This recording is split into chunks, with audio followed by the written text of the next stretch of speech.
Bismillahirrahmanirrahim. Assalamualaikum warahmatullahi wabarakatuh. Waalaikumsalam warahmatullahi wabarakatuh. Innal hamdalillah nahmaduhu wa nasta'inuhu wa nastaghfiruh wa na'udzu billahi min shururi anfusina wa sayyiati a'malina. Man yahdihillahu fala mudilla lahu wa man yudlil fala hadiya lahu. أشهد أن لا إله إلا الله وحده لا شريك له وأشهد أن محمدا عبده ورسوله اللهم صل وسلم على النبي الكريم محمد وعلى آله وأصحابه ومن تبعهم بإحسان إلى يوم الدين. يا أيها الذين آمنوا اتقوا الله حق تقاته ولا تموتن إلا وأنتم مسلمون.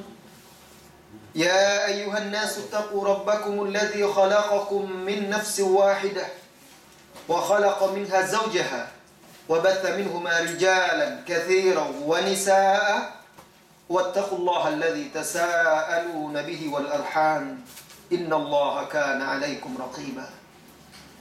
يا أيها الذين آمنوا اتقوا الله وقولوا قولا سديدا يصلح لكم أعمالكم ويغفر لكم ذنوبكم ومن يطع الله ورسوله فقد فاز فوزا عظيما. أما بعد فإن أصدق الحديث كتاب الله وخير الهدي هدي محمد صلى الله عليه وسلم وشر الأمور محدثاتها وكل محدثة بدعة wa kullu bid'atin dhalalah wa kullu dhalalatin finnar. Tsumma amma ba'du, saudara-saudari kaum muslimin dan muslimat yang semoga senantiasa dirahmati dan diberkahi oleh Allah Subhanahu wa taala. Mari kita lanjutkan materi kedua kita, Pemuda Harapan Umat. Saudaraku, barang siapa yang mempelajari sejarah, membuka lembaran-lembaran sejarah, maka dia akan tahu bahwa tegaknya satu umat ada di pundak para pemuda. Sesungguhnya pemuda memiliki kedudukan yang tinggi di sisi Allah Azza wa Jalla. Dengan mereka tegaknya umat, dengan mereka Allah Subhanahu wa taala meninggikan dan memuliakan agama. Rabbuna Allah Azza wa Jalla tabaraka wa taala menyebutkan bahwa sebagian pengikut atau pengikut-pengikut utama para rasul itu dahulu adalah para pemuda. Dengan kekuatan, kesabaran, ketegaran dan semangat mereka untuk tetap istiqamah di atas agama Allah Azza wa Jalla, Allah abadikan sebagian pemuda itu di dalam Al-Quran. Sehingga sampai hari kiamat kisah mereka dibaca, dijadikan suri tauladan. Cobalah buka surah Al-Kahfi. Bagaimana Allah Azza wa Jalla menceritakan sekelompok pemuda yang istiqamah hidup di tengah orang-orang yang kafir.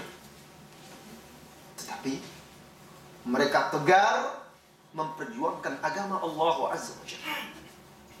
Buah dari ketegaran mereka itu Allah abadikan mereka. Allah sanjung, Allah puji. Allah berfirman, "Nahnu naqussu 'alaika naba'ahum bil haqq. Innahum fityatun amanu bi rabbihim wa zidnahum huda." Kami akan beritakan kepada kalian, kepadamu, berita mereka dengan hak, dengan benar. Innahum, sesungguhnya mereka itu adalah fityatun, para pemuda, amanu bi rabbihim, yang memiliki akidah, beriman kepada Rabb mereka walaupun ketika itu seluruh manusia di muka bumi kafir.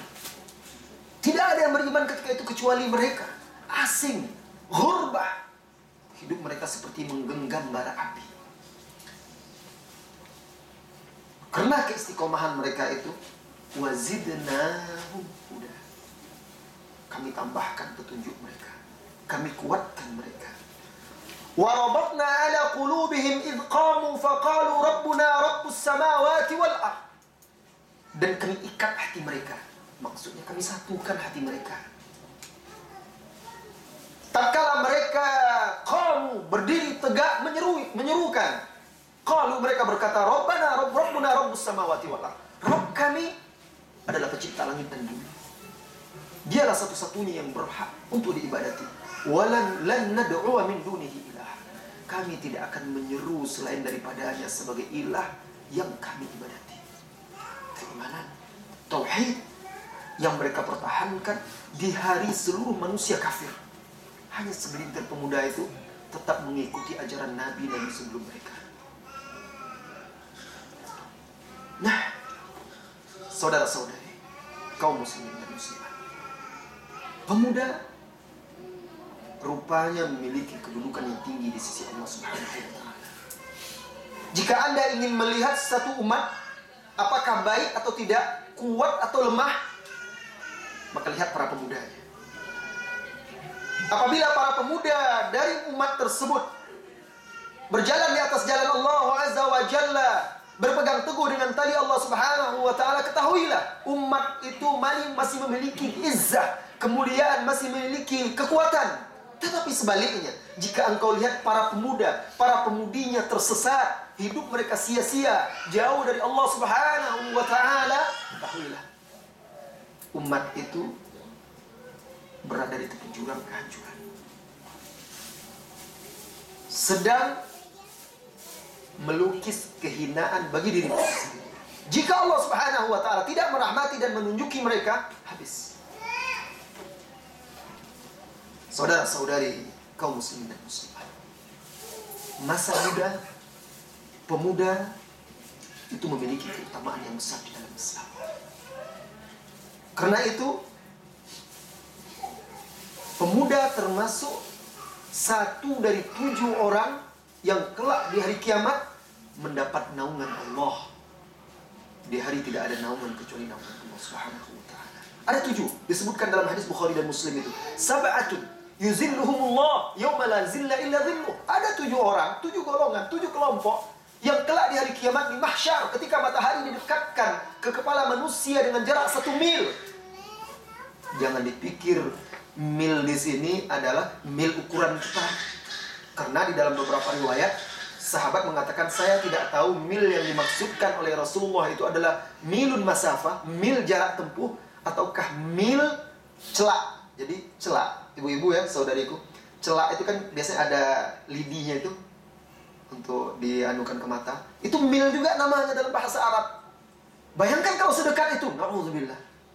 Di mana ketika itu manusia bercucuran keringat sesuai dengan amalannya masing-masing. Ada keringat yang menenggelamkan mata kakinya, betis, lutut, pinggang. Ada yang menggap-menggap sesuai dengan amalan masing-masing. Ada 7 orang. Mereka tentram, damai, sejuk di bawah naungan Allah Azza wa Jalla. Salah satunya syabun nasya'a fi ta'atillah, seorang pemuda yang tumbuh dalam ketaatan kepada Allah Azza wa Jalla.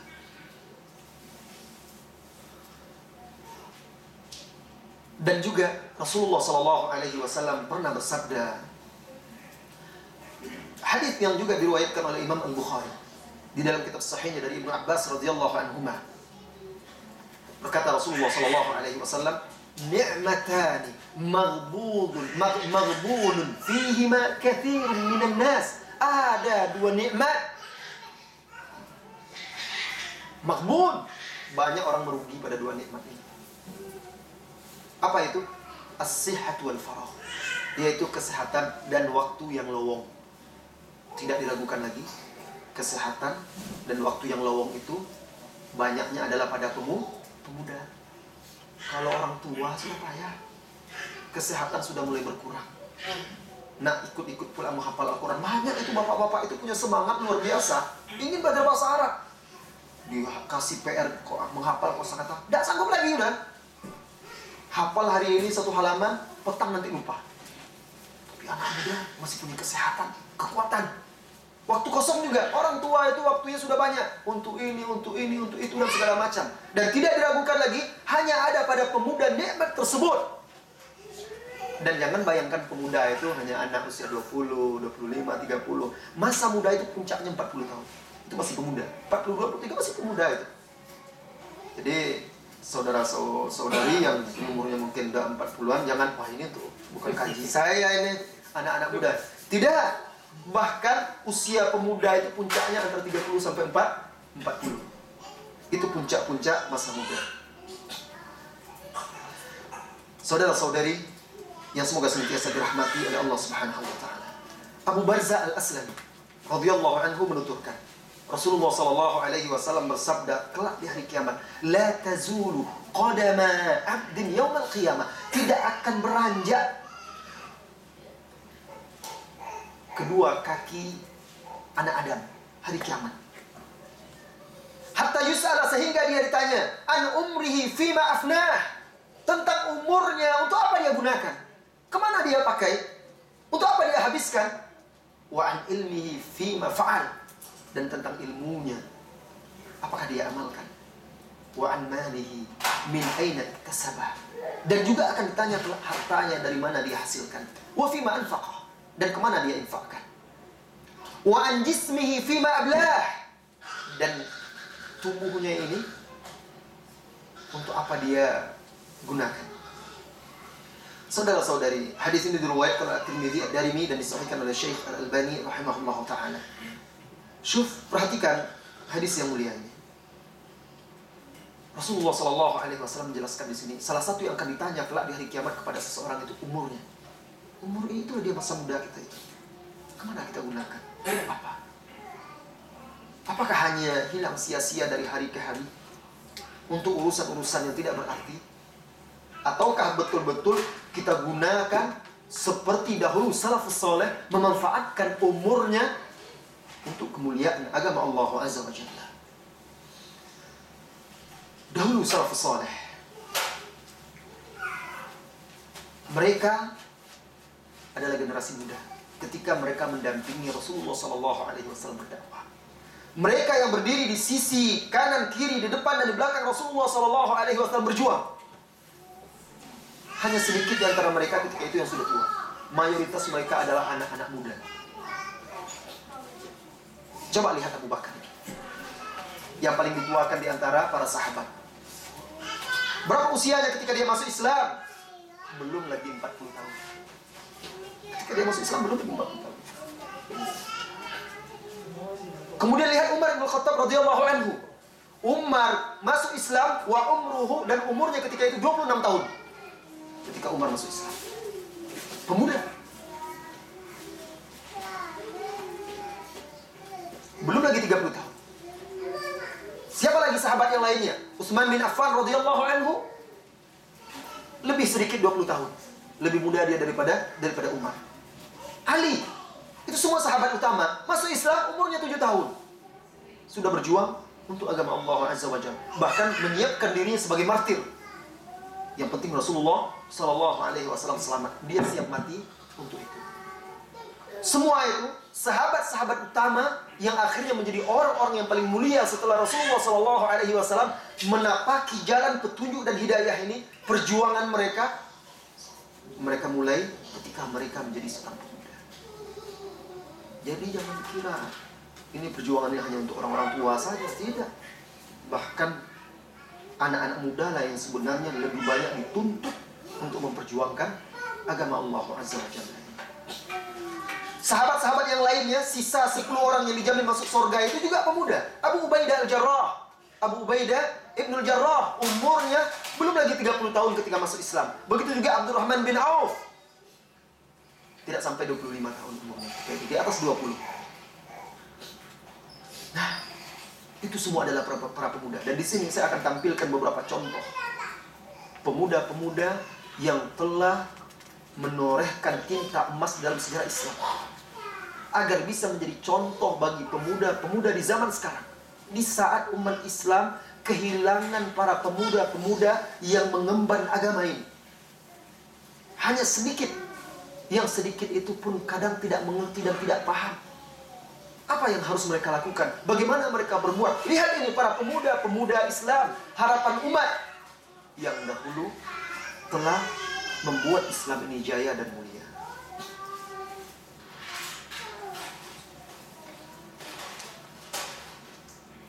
Saudara-saudari kaum muslimin dan muslimat yang dirahmati oleh Allah Subhanahu wa taala. Ali bin Abi Thalib, sebagaimana yang saya katakan tadi, masuk Islam di usia 7 tahun. Itu belum pemuda lagi. Masih anak-anak. Tetapi dia terus bermulazamah, mendampingi Rasulullah sallallahu alaihi wasallam, menimba ilmu, menimba akhlak dan segala hal dari Rasulullah sallallahu alaihi wasallam. Al-Imam Al-Bukhari meriwayatkan dari Ibrahim bin Sa'ad dari ayahnya. Qala Nabi sallallahu alaihi wasallam li Ali. Rasulullah sallallahu alaihi wasallam berkata kepada Ali, "Ama tarda an takuna minni bimanzilati Harun min Musa?" Hai Ali, apakah engkau ridha jika kedudukanmu di sisiku seperti Harun di sisi Musa? Nah, kedekatan Rasulullah SAW kepada beliau itu, walaupun beliau masih muda, kecil, mengangkat beliau, bahkan mengalahkan kaum laki-laki dewasa hari. Jauh sekali. Di awal-awal periode dakwah, ketika usianya antara 7 sampai 10 tahun, Ali sudah sibuk untuk mengajak manusia berdakwah. Antara 7 sampai 10 tahun dia sudah sibuk berdakwah di Mekah itu, mendampingi Rasulullah SAW dalam keterasingan di tengah orang-orang kafir. Apa yang dikerjakan oleh Ali di masa-masa itu, antara usia 7 sampai 10 tahun itu? Dicarinya orang-orang asing di Mekah itu, diawasi siapa pendatang-pendatang. Kenapa? Karena berdakwah kepada pendatang itu lebih mudah. Adapun orang-orang kafir Quraisy, kefanatikan mereka kepada agama nenek moyang mereka menyembah berhala itu menyulitkan. Maka Ali bin Abi Thalib itu dicarinya orang-orang pendatang yang butuh bantuan. Nah, ini yang didakwahi.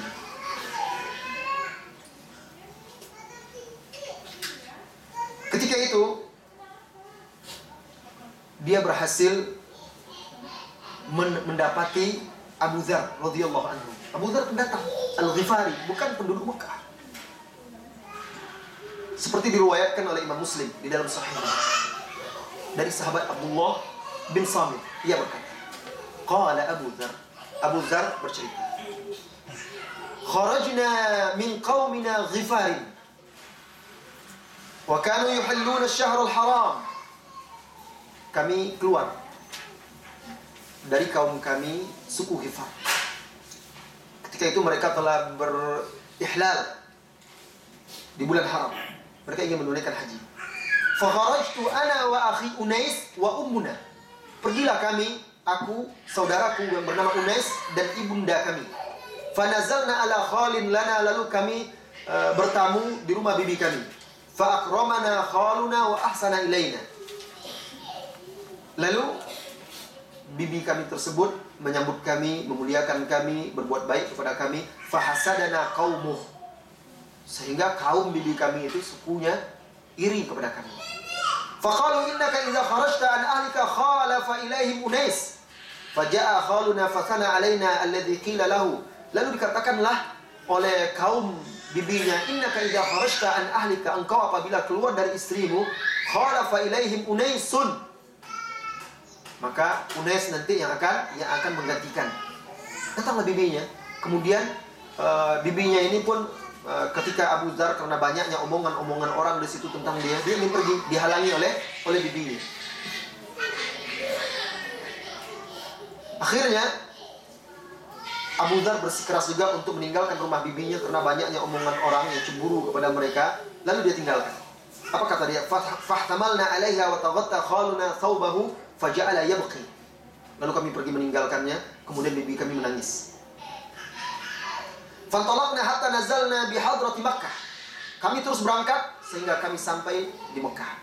Fanafara Unais an sirmatina wa an mithliha fa'atayal kahin. Lalu Unais meninggalkan kemah kami, kemudian dia begitu juga dengan ibunya, lalu mendatangi dukun. Fa khayyara Unaisan fa'atana Unais bisirmatina wa mithliha ma'aha. Lalu dukun itu akhirnya memberikan pilihan-pilihan ramalan-ramalan kepada Unais karena mereka masih musyrik ketika itu. Lalu Unais kembali lagi menemui Abu Dzar di kemahnya. Qal wa qad sallaitu ya ibna akhi qabla an alqa Rasulullah sallallahu alaihi wasallam bi thalathatin. Jadi ketika datang saudaranya itu, berkata Abu Dzar, wahai akhi, sesungguhnya aku telah sholat sebelum menemui Rasulullah SAW kurang lebih 3 tahun.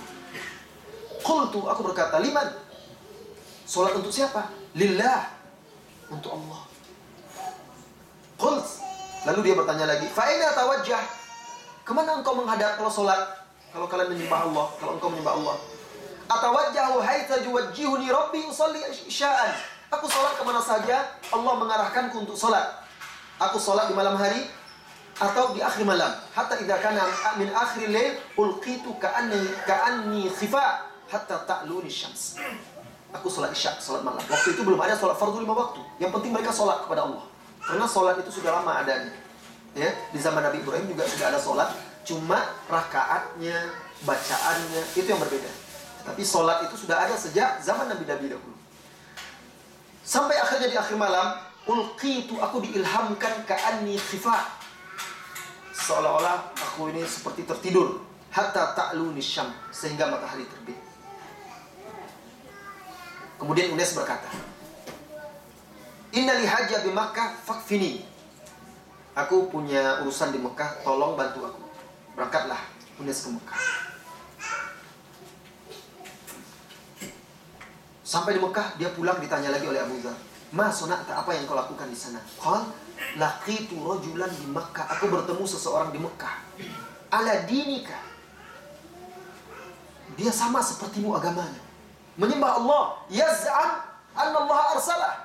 Dia mengaku Allah telah mengutusnya. Maksudnya Nabi Muhammad. Jadi Unes ini di Mekah, dia memberitakan dia bertemu dengan seorang laki-laki yang sama sepertimu, sholat juga. Sholat kepada Allah, bukan kepada berhala. Dan dia mengaku diutus menjadi Nabi. Lalu apa kata Abu Dzar? Apa kata manusia? Apa tanggapan manusia? Ma yaqulu lahun nas. Apa tanggapan manusia kepada dia? Unes bercerita, manusia menuduh dia adalah seorang penyair, seorang dukun, seorang penyihir. Yaquluna syairun kahinun sahir. Dan Unes ini, saudaranya Abu Dzar, adalah seorang pujangga. Berkata Unes, laqad sami'tu qaulal kahana. Aku sudah mendengar mantra-mantra dukun. Fama huwa biqauli. Tapi yang dibaca oleh orang ini tidak sama seperti mantra dukun. Walaqad wada'tu qaulahu ala aqra'i syu'asy'ar. Dan apa yang disampaikannya itu telah aku ukur dengan timbangan-timbangan atau kata-kata para pujangga, syair. Fama yaltaimu ala lisani ahadin. Dan itu mustahil keluar dari lisan seseorang. Innahu lasadiq. Dia itu benar apa yang diucapkan. Wa innahum lakadzibun. Orang-orang yang menuduhnya adalah pendusta. Apa kata Abu Dzar? Sekarang gantian. Fakfini hatta adhaba anzur. Sekarang kamu tinggal di sini, tunggu di sini, biar saya pergi ke sana melihat siapa sebenarnya dia. Fa'ataitu Makkah fatada'aftu. Lalu aku pun pergi ke Makkah.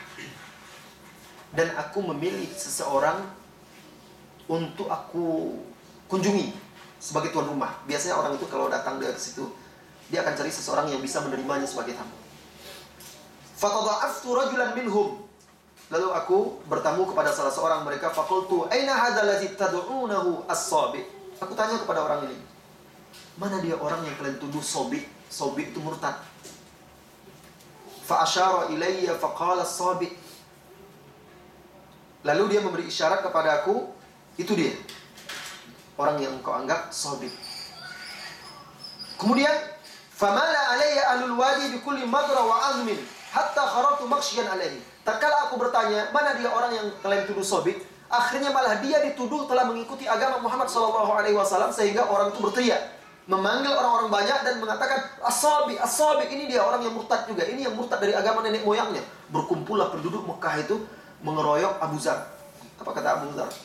Sehingga mereka memukulnya dengan kayu dan segala macamnya. Hatta kharatu makshiyan alayya. Sehingga aku tersungkur pingsan. Qal fartafa'tu hina ittafa'at ka'anni nusubu ahmar. Kemudian akhirnya aku bangkit sadar setelah siuman. Fa'ataitu Zamzam. Aku pergi ke sumur Zamzam. Faghasaltu anid dima. Aku basuh darah yang mengucur dari tubuhku. Wa syaribtu min ma'iha. Dan aku minum dari air Zamzam. Kemudian kata dia, Walaqad labistu ya ibna akhi 30 baina laila wa yaum. 30 hari dia dekat Zam-Zam itu. Karena orang-orang Mekah itu sudah memukul dia, akhirnya terluka, pergi dia dekat pinggir sumur Zam-Zam itu, di situ dia minum. Apa kata dia? 30 hari lamanya, 30 hari 30 malam kurang lebih. Maka nali ta'am illa ma'u Zam-Zam. Tidak adanya aku makan kecuali air Zam-Zam. Fasamintu, sehingga aku menjadi gemuk. Hatta takassarat ukanu batni. Saking gemuknya kata dia, takassarat ukanu batni, sehingga lemak-lemak di perutnya itu menjadi banyak. Padahal makanannya cuma Zam-Zam. Ini perjalanan dia mencari agama Allah Azza wa Jalla. Wa ma wajadtu ala kabidi sukhfata ju', dan aku tidak merasakan lapar sedikit pun. Fa baina ahlu Makkah fi lailati qamra idhiyan id duriba ala asmikhatihim.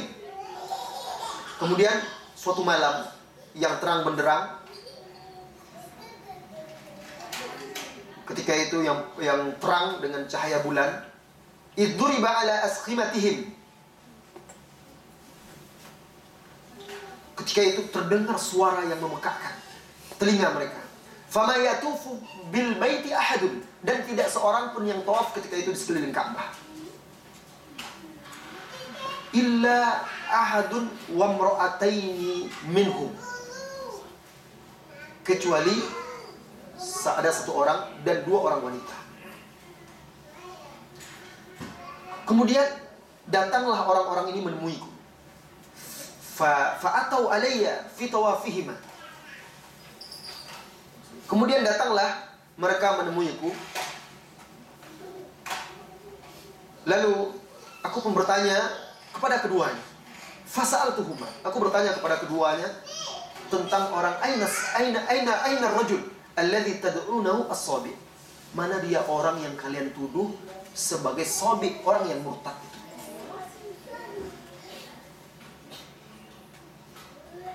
Kemudian mereka berkata, as-sabi'u bainal ka'bati wa astariha.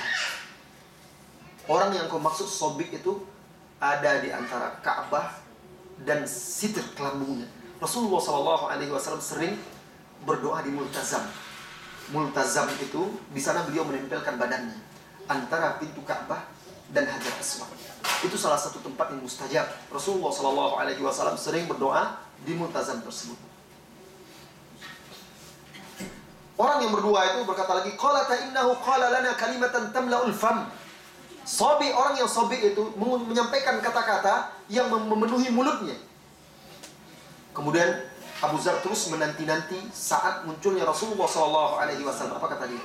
Waja'a Rasulullah SAW hatta istalama al-hajar wa tawafa bil baiti huwa wa sahibuhu. Kemudian muncullah Rasulullah SAW mencium Hajar Aswad, kemudian tawaf bersama Abu Bakar. Summa shalla falamma qada salatahu qala Abu Dzar, tatkala selesai Rasulullah SAW salat, Abu Dzar berkata, fakuntu ana awwalu man hayyahu bi tahiyyatil Islam. Akulah orang yang pertama mengucapkan salam kepada beliau. Faqultu assalamu alayka ya Rasulullah. Jadi Abu Dzar ini sebenarnya 3 tahun sebelum bertemu Rasulullah dia sudah mencari kebenaran. Akhirnya itu hari pertama dia bertemu dengan Rasulullah SAW, dia ucapkan, assalamu alayka ya Rasulullah. Rasulullah menjawab, wa alayka wa rahmatullah. Thumma qal, man anta? Rasulullah bertanya, siapa engkau? Qultu min Ghifar. Dari suku Ghifar ya Rasulullah. Apa kata Abu Dzar? Fa ahwa bi yadihi fa wada'a asabi'ahu ala jabhatihi. Lalu Rasulullah SAW menempelkan jari jemarinya, meletakkan tangannya di keningnya. Melihat Rasulullah bersikap seperti itu, Abu Dzar mengira bahwa Rasulullah tidak suka kalau Abu Dzar menisbatkan dirinya kepada suku Ghifar. Lalu aku pun menggenggam tangan Rasulullah SAW. Lalu Rasulullah SAW menoleh kepada Abu Dzar, kemudian berkata, mata kunta hahuna? Sejak kapan engkau berada di sini? Qultu qad kuntu hahuna mundu 30 baina lailah wa yaum. Sejak 30 hari yang lalu aku sudah di sini. Faman kana yut'imuka? Siapa yang memberimu makan? Qultu ma kana li ta'am illa ma'u Zamzam. Tidak ada yang aku makan kecuali air Zamzam. Fasamintu, sehingga aku menjadi gemuk seperti ini. Wa ma ajidu ala kabidi sukhfata ju'. Aku tidak merasakan di lambungku rasa lapar. Apa kata Rasulullah sallallahu alaihi wasallam? Innaha mubarakatun, innahu ta'amu mu'min. Air Zam-Zam itu diberkahi. Dia adalah makanan yang mengenyangkan. Lalu Abu Bakar berkata kepada Rasulullah sallallahu alaihi wasallam, "Ya Rasulullah, idzan li fi ta'amihi al-laila." Wahai Rasulullah, izinkan aku memberi dia makan malam ini. Lalu berangkatlah Rasulullah sallallahu alaihi wasallam, Abu Bakar dan juga Abu Zar ikut bersama Rasulullah dan Abu Bakar. Fafataha Abu Bakar baban, lalu Abu Bakar membuka pintu.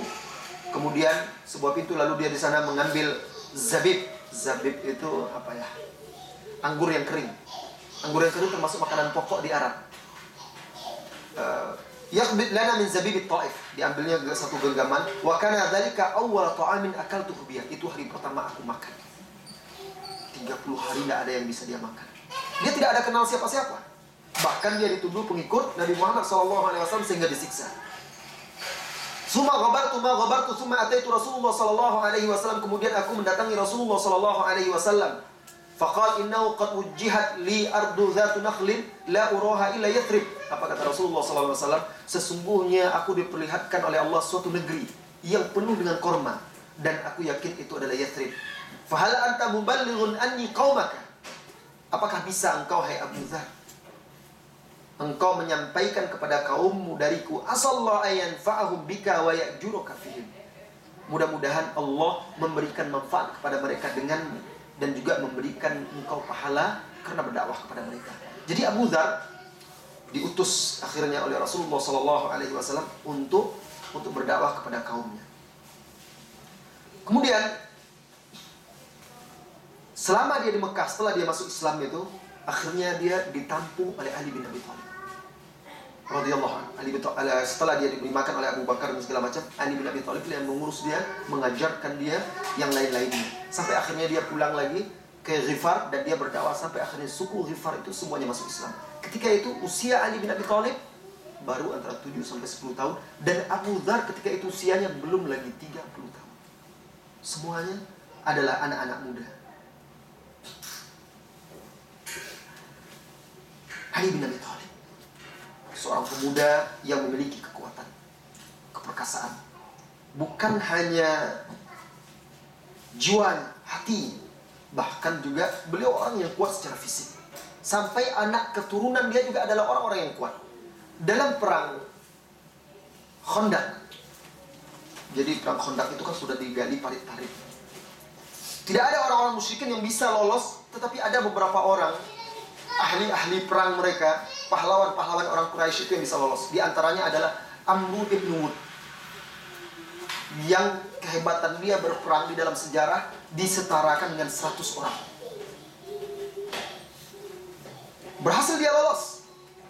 Di atas kudanya dia berjalan di depan pasukan kaum muslimin dengan angkuh dan sombong dia menantang Hal bin Mubaris.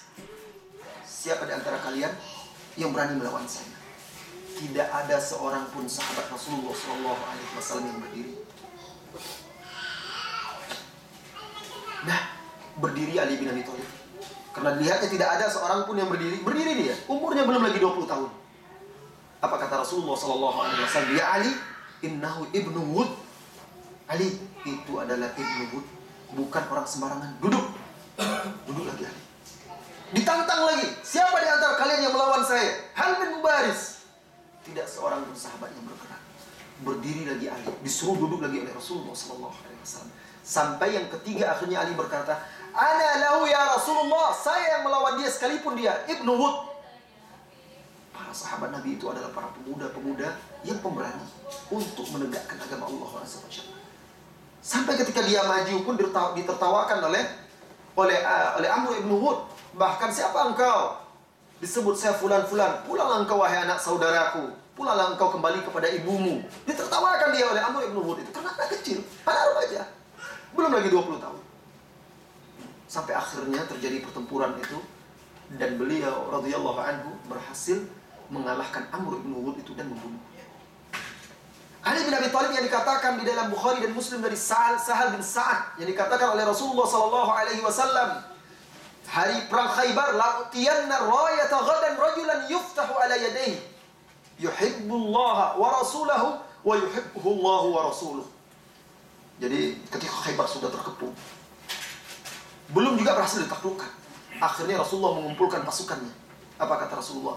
Besok saya akan berikan panji-panji bendera. Bendera itu diserahkan biasa bendera pasukan kepada panglima, kepada seseorang yang Allah berikan kemenangan di tangan dia. Dia dicintai oleh Allah dan Rasulnya, dan dia juga mencintai Allah dan Rasulnya. Rasulullah tidak menyebutkan nama. Mendengar itu seluruh para sahabat membusungkan dada, berharap mereka yang diberi bendera. Kenapa? Karena orang itu dicintai oleh Allah dan Rasulnya.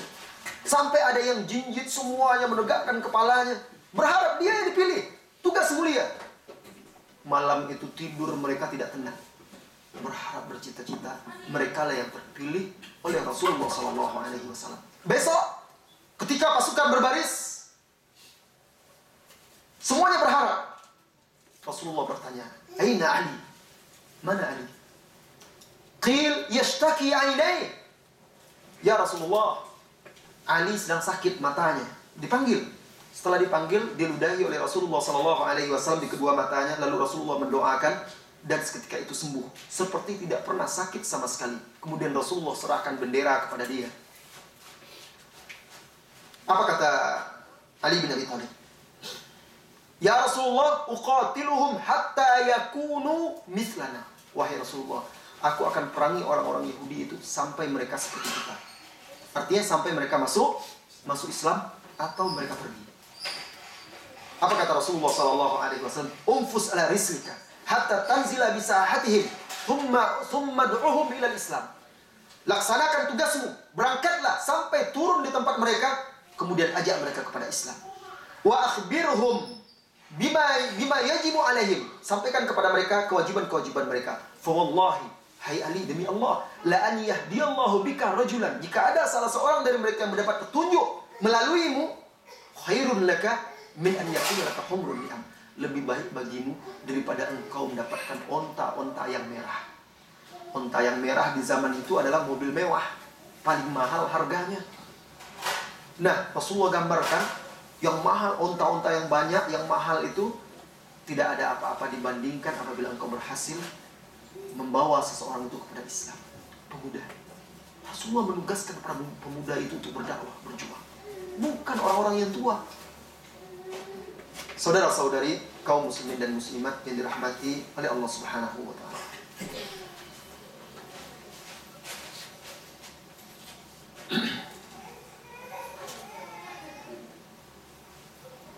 Ali bin Abi Thalib radhiyallahu anhu ini, beliaulah yang menikahi sebaik-baik wanita setelah Maryam, Fatimah binti Muhammad sallallahu alaihi wasallam.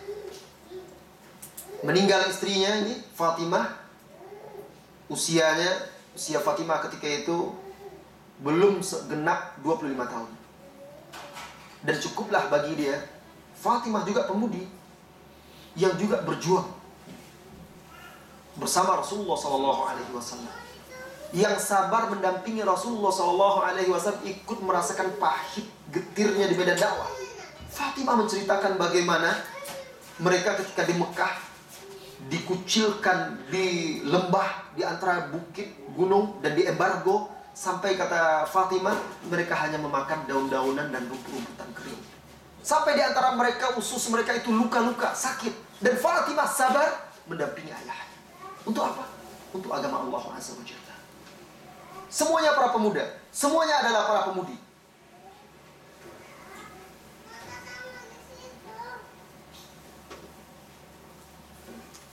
Kita beralih ke pemuda yang lain. Kalau kita baca semua sejarah sahabat itu, semuanya pemuda. Di perang Badar, Rasulullah SAW berdiri memberi semangat, memotivasi para sahabat untuk berjuang.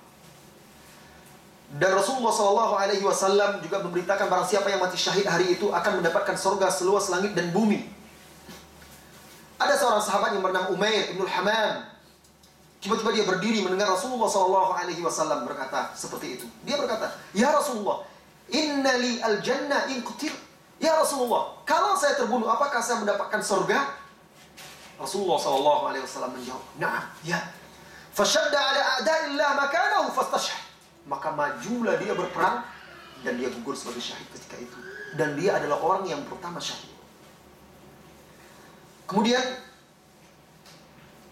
datanglah Al-Aswad bin Abdul Asad Al-Makhzumi, bersumpah dengan berhala-berhalanya bahwa dia akan minum dari telaga yang dibuat oleh Nabi Muhammad SAW, dan akan yang dibuat oleh Nabi Muhammad dan para sahabatnya, dan akan menghancurkannya. Jadi dalam perang Badar itu kaum muslim berhasil menguasai sumur Badar. Lalu air itu mereka arahkan, mereka buat telaga. Sementara orang-orang kafir tidak dapat air karena kaum muslimin lebih dahulu menguasai. Apa kata Al-Aswad bin Abdul Asad Al-Makhzumi ini? Dia bersumpah demi Lata dan Uzza ketika itu dia akan rebut dan minum dari telaga Muhammad SAW itu, telaga Badar itu, dan akan dihancurkan. Maju dia, mendekat. Ketika dia mendekat, dihadang oleh Hamzah bin Abdul Muttalib. Hamzah juga, walaupun paman Rasulullah SAW, usianya pun masih muda. Belum lebih lagi ketika itu usianya 50 atau 45 tahun. Masih para pemuda. Maka datanglah Hamzah, kemudian dia menghadangnya dan menghalanginya. Sehingga Hamzah berhasil menebas kaki orang itu, dan orang itu terus merangkak, merayap, karena dia sudah bersumpah. Hatta waqa'a fi jawfil hut, sehingga orang kafir itu, Al-Aswad bin Abdul Asad Al-Makhzumi itu merangkak, merayap, dan terjatuh ke dalam telaga itu. Datang Hamzah dan diangkat oleh Hamzah tersebut, oleh Hamzah bin Abdul Muttalib, dikeluarkan dari telaga itu, dan dia berhasil membunuh orang kafir tersebut. Nah, Hamzah kemudian tampil pula Ali bin Abi Thalib, tampil Ubaidah ibnul Harith. Semuanya itu adalah para pemuda yang menjadi pahlawan-pahlawan dalam perang tersebut. Yang lebih menakjubkan lagi, yang membuat malu para pemuda hari ini, ketika sahabat Abdurrahman bin Auf sedang berbaris di tengah pasukan kaum muslimin, tiba-tiba dia dikejutkan oleh remaja tanggung di kanan dan kirinya. Yang satu berusia 14 tahun, yang satu berusia 13 tahun. Subhanallah. Apa yang bisa dilakukan oleh anak-anak kita sekarang usia 14 dan 13 tahun? Main game, PS, ke warnet, chatting-chattingan, main bola. Apa yang mereka perbuat untuk agama Allah?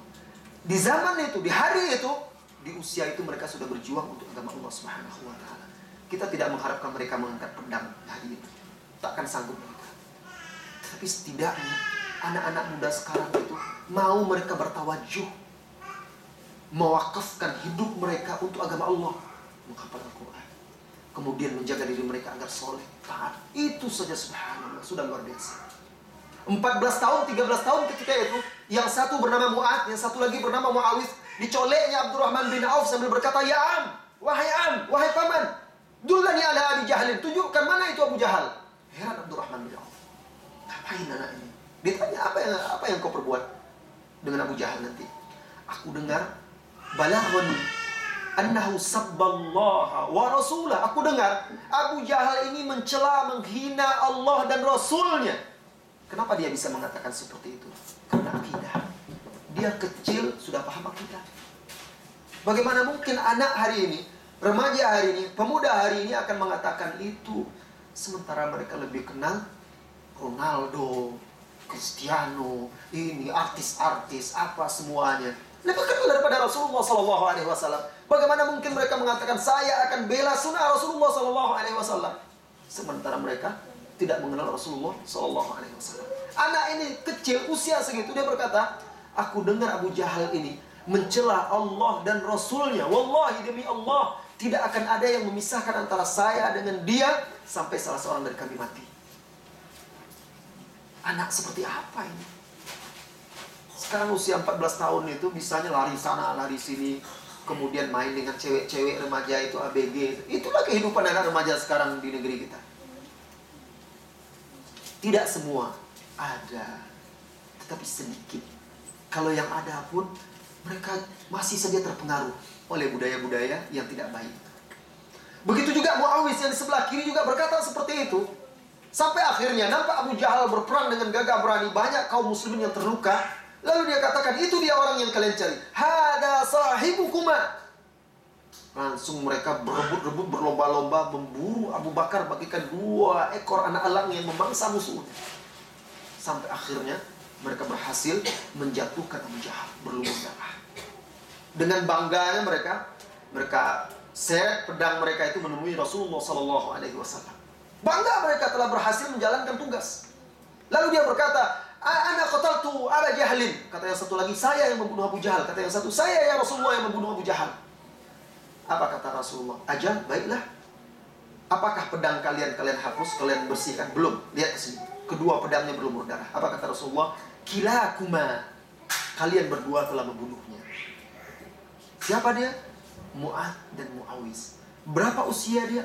14 dan 13. Berapa usia saya? Berapa usia Anda? Apa yang telah kita perbuat untuk agama Allah Azza wa Jalla?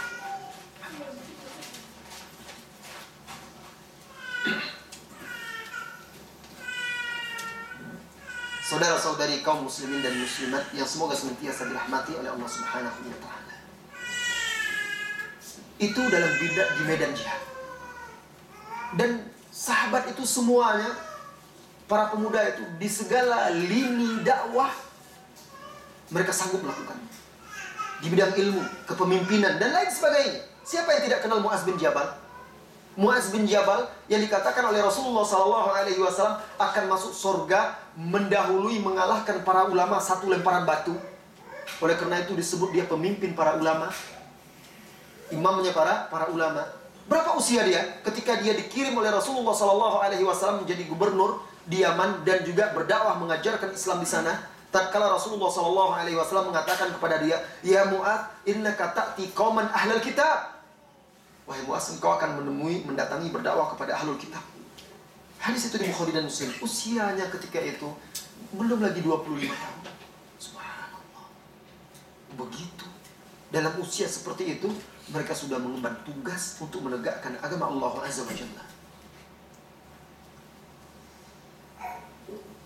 Cukup bagi Mu'adz bin Jabal itu. Dia belajar ilmu, kemudian menguasainya, belajar dari Rasulullah SAW kurang dari 9 tahun. Cukuplah bagi Mu'adz bin Jabal, kebanggaan baginya bahwasanya Rasulullah SAW pernah menggenggam tangannya. Rasulullah pegang tangannya, anak muda ini. Lalu Rasulullah berkata kepada anak muda ini, "Ya Mu'adz, wallahi inni la uhibbuk." Wahai Mu'adz, demi Allah, aku mencintaimu. Apa kata Mu'adz? "Bi abi anta wa ummi wallahi inni la uhibbuk." Ayah ibuku sebagai tebusanmu ya Rasulullah. Demi Allah aku mencintaimu ya Rasulullah. Faqala, Rasulullah berkata lagi, "Ya Mu'adz, usika." Wahai Mu'adz, aku wasiatkan kepadamu, an la tada'anna fi duburi kulli salah, agar engkau tidak tinggalkan di akhir setiap salat, antakula, untuk mengucapkan Allahumma a'inni ala zikrika wa syukrika wa husni ibadatik. Ya Allah, bantulah aku untuk berzikir mengingatmu, bersyukur atas nikmatmu, dan memperbaiki ibadahmu. Itu wasiat Rasulullah SAW kepada Mu'adz, dan hadis ini sahih diriwayatkan oleh An-Nasa'i dan Abu Dawud. Cukup kebanggaan bagi Mu'adz bin Jabal ketika Rasulullah SAW berkata, "Innal ulama idza hadaru rabbahum azza wa jal."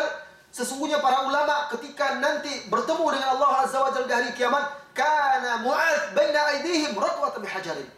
Maka Mu'adz yang terdepan mendahului mereka dalam jarak 1 lemparan batu. Nah, Mu'adz ini, para sahabat seperti Umar pun mengakui keilmuannya. Padahal dia masih pemuda, masih muda. Apa kata Umar radhiyallahu anhu? "Wallahi, laula Mu'adz la halaka Umar." Demi Allah, kalaulah bukan karena Mu'adz, celakalah Umar. Usia Mu'adz ketika itu berapa? Belum lagi 30 tahun. Sementara Umar khalifah, lebih tua daripada dia.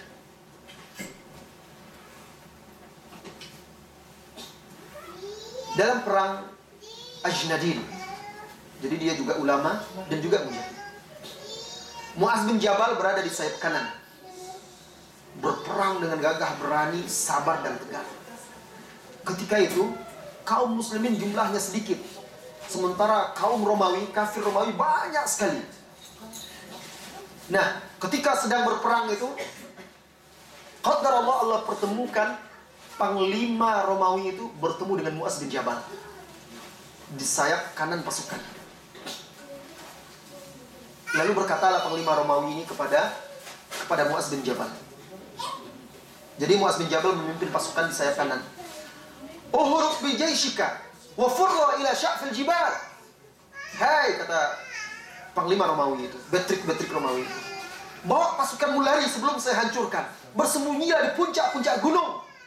Apa kata Muaz bin Jabal menjawab? Amma ila sya'fil jibal fala.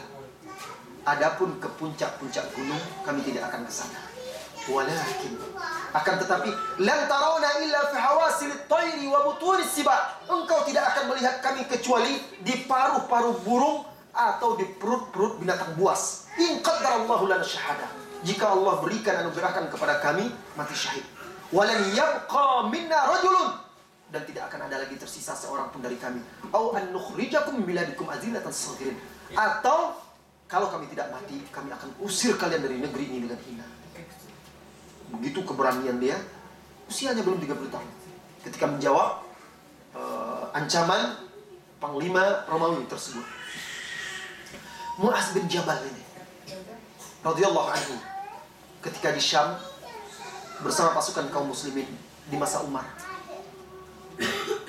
Ketika itu datang musibah taun yang diramalkan oleh Rasulullah SAW, sehingga banyak kaum muslimin yang gugur dan meninggal karena penyakit taun itu. Dan Muaz sudah mendengar dari Nabi SAW bahwasanya taun itu adalah syahadah li kulli muslim, adalah syahid bagi setiap orang yang mati karena taun, dia mati syahid. Maka ketika dia tahu itu adalah syahadah, malah Muaz bin Jabal berdoa, Allahumma a'ti ala Mu'ad kiflaini min hadzal ajr. Ya Allah, berikanlah keluarga Muaz 2 kali lipat pahala syahid ini. Dia minta 2 kali lipat, berarti beban yang dia terima karena penyakit itu akan semakin berat. Ketika dia tahu itu adalah syahadah.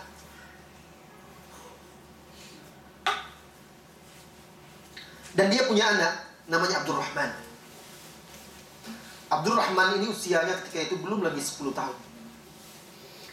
Belum lagi 10 tahun. Lihat anak kita. 10 tahun itu apa yang dia bisa?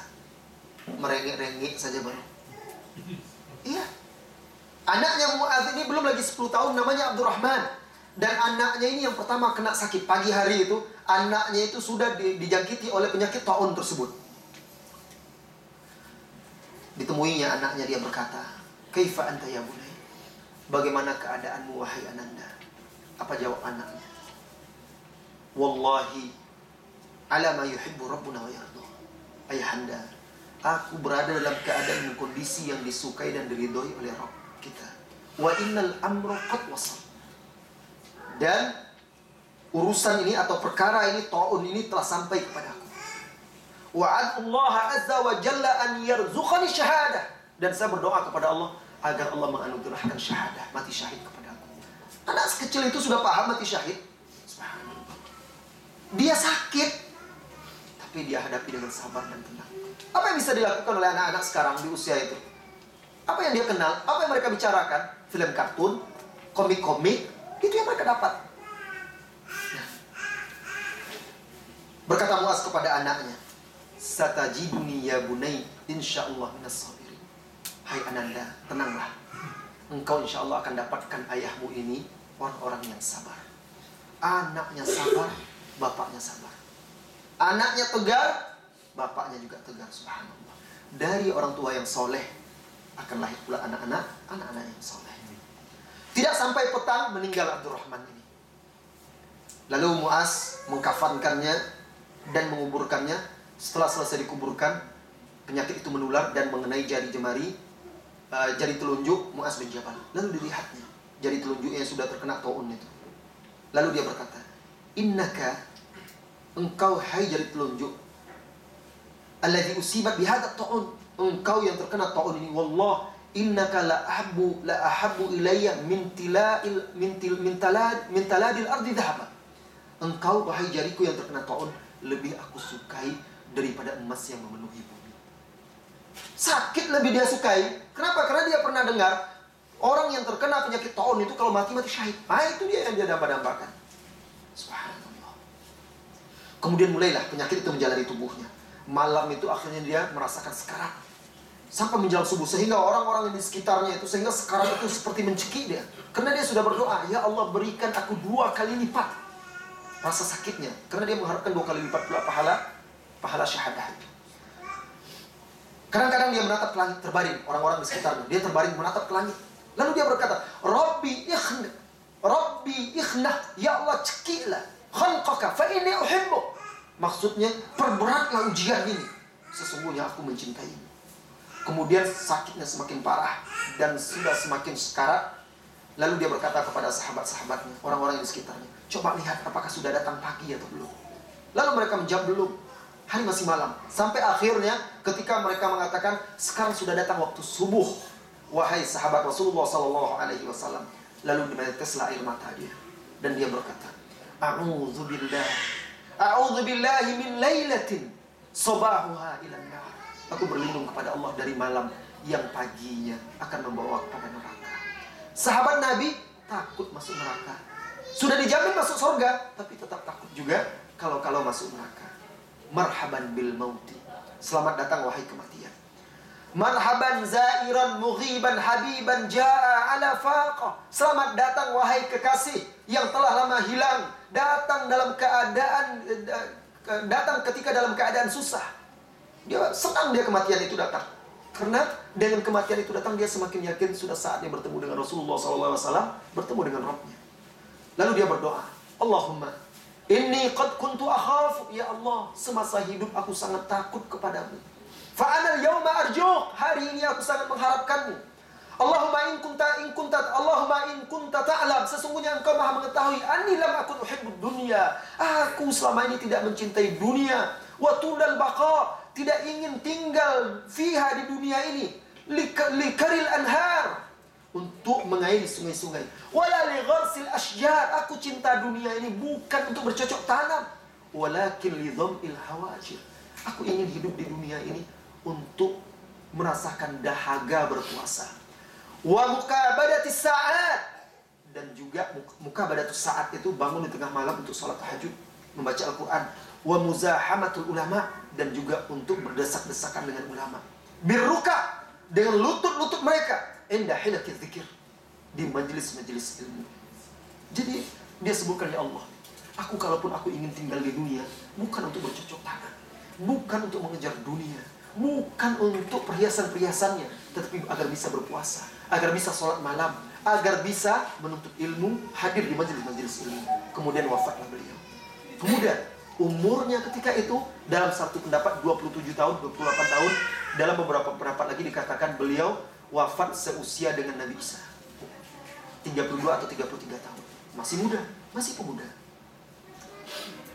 Lain lagi dengan pemuda Mus'ab bin Umair, dai pertama di kota Madinah, sehingga banyak penduduk Madinah yang Islam. Beliau cikal bakalnya dikirim oleh Rasulullah SAW berdakwah. Usianya belum lagi 18 tahun, tapi kemampuannya dalam berdakwah. Berdakwah bukan sembarangan. Kita berdakwah sekarang masih di tengah-tengah kaum muslimin, yang hadir juga kaum muslimin, mudah. Dia berdakwah di tengah penyembah berhala, supaya orang itu menyembah Allah Azza wa Jalla. Bahkan sempat ketika dia sedang mengajar di salah satu kebun di kota Madinah itu, datang Usaid bin Khudair, datang Sa'ad bin Mu'az, marah, murka kepada dia, mengancam dia, disuruh pergi jika tidak dibunuh. Apa kata dia dengan tenang? Anak muda, anak muda sekarang mana ada kesabaran? Kalau sudah diancam begitu, kalau tidak emosi, gemetar, ketakutan. Itulah anak muda sekarang. Wah, tidak bisa lah ke situ. Nanti saya begini, nanti saya begitu, bahaya nanti ini itu, takut saya. Kalau nanti saya kalau begini diginikan orang, kita dihantui oleh ketakutan. Mu'az bin Jabal ini yakin, dia tenang dia. Apa kata dia kepada orang yang sudah marah-marah ini, mengancam dia dengan senjata? Wahai paman, cobalah dengar sebentar, duduk. Kalau engkau setuju dengan apa yang saya sampaikan, syukur. Kalau tidak, saya akan tinggalkan, saya tidak akan ganggu lagi kalian. Tapi dengarlah dulu, coba dengar. Setelah itu saya akan pergi. Nah, karena orang ini pemimpinnya, Sa'ad bin Mu'az ini pemimpin kaum Ansor ini, orang-orang Yathrib ketika itu ada juga orang berakal. Baik, saya akan dengar. Dibacakanlah ayat-ayat Al-Quran. Ketika itu terbukalah hati Sa'ad bin Mu'az. Dijelaskan hujah-hujah dengan ilmu yang kuat. Sampai akhirnya terang hatinya, masuk Islam pula dia. Dan Mu'azlah yang menjadi cikal bakal untuk memudahkan jalan hijrah ke sana kaum muslimin. Karena ketika itu sudah mulai banyak orang Islam setelah dia berdakwah, banyak orang masuk Islam, sehingga akhirnya ketika datang perintah hijrah, di sana orang-orang Ansar sudah siap menerima kaum muslimin dan Rasulullah SAW. Tugas berat. Apa yang bisa dilakukan oleh kita? Sanggup kita? Bagaimana kita akan berdakwah? Baca Al-Quran kita saja tidak benar.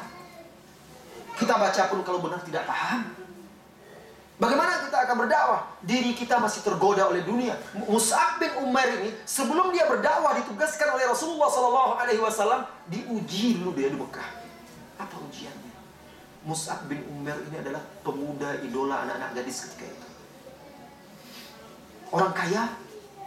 Kalau dia berjalan jauh lagi tempat dia sudah tahu orang Mus'ab bin Umair dari apa? Bau parfumnya. Wah, ini Mus'ab bin Umair.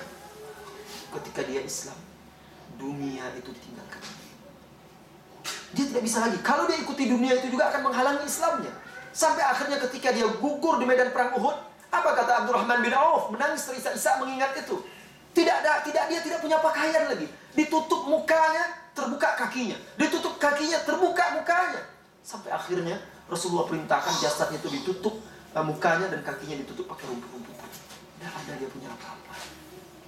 Setelah dia diuji dengan kesabaran di Mekah, baru dia dikirim. Kalau selagi masih ada kecintaan kepada dunia, tidak akan sanggup kita melakukan seperti Mus'ab bin Umair. Umurnya ketika itu dia masuk Islam umur 17 tahun. Lalu dikirim, waktu itu belum lagi 18 tahun atau belum seberapa umurnya, belum 19 tahun maksudnya. Dikirim oleh Rasulullah SAW. Siapa lagi pemuda yang ingin kita ceritakan, menjadi contoh dan suri tauladan? Usama bin Zaid ditunjuk oleh Rasulullah SAW menjadi panglima. Siapa bawahannya? Abu Bakar, Umar, Uthman, Ali. Usama bin Zaid usianya berapa? Membawa pasukan yang besar berperang melawan orang-orang Romawi. Usianya 18 tahun waktu itu. Sehingga ada sebagian sahabat sebagian kaum muslimin yang kurang percaya lalu melontarkan kata-kata yang menunjukkan kurang percaya kepada kepemimpinan Usama bin Zaid. Sampai akhirnya Rasulullah bicara, kalian memang dari dahulu mencela kepemimpinan ayahnya dan juga mencela kepemimpinannya. Demi Allah, dia adalah orang yang pantas untuk ini. Dan memang benar, dia berhasil menjalankan tugas itu dengan baik. Apa yang bisa kita ambil dan kita lakukan? Saudara-saudari kaum muslimin dan muslimat, sepanjang sejarah dari masa ke masa, sahabat, tabi'in yang terdepan di jalan Allah dan menegakkan agama Allah, dia adalah para pemuda. Imam Syafi'i. Lihat Imam Syafi'i.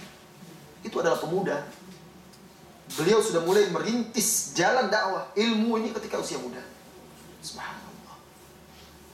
Beliau itu, Imam Syafi'i itu,